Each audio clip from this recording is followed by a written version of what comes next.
तेंदूपत्ता कंत्राटदारांची बैठक बोलावून पैसे उकळण्याचा नक्षल्यांचा डाव उधळून लावत पोलीस जवानांनी त्यांचा तळ उद्ध्वस्त केला। या कारवाईत पोलिसांनी घातक स्फोटके घटनास्थळीच नष्ट केली।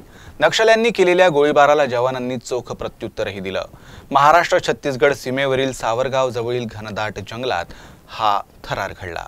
महाराष्ट्र छत्तीसगड सीमेवर 5 जून रोजी दुपारी टिपागड व कसनसूर दलमचे सदस्य सावरगाव अंतर्गत कुलाभट्टी गावाजवळील डोंगरावर तेंदूपत्ता कंत्राटदारांची बैठक बोलावून पैसे उकळण्याच्या उद्देशाने तळ ठोकून असल्याची गुप्त माहिती पोलीस अधीक्षक निलोत्पल यांना मिळाली होती।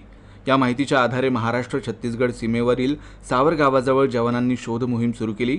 या दरम्यान सायंकाळी नक्षलवाद्यांनी जवानांवर अंधाधुंद गोळीबार सुरू केला। यानंतर जवानांनीही जोरदार प्रत्युत्तर दिलं।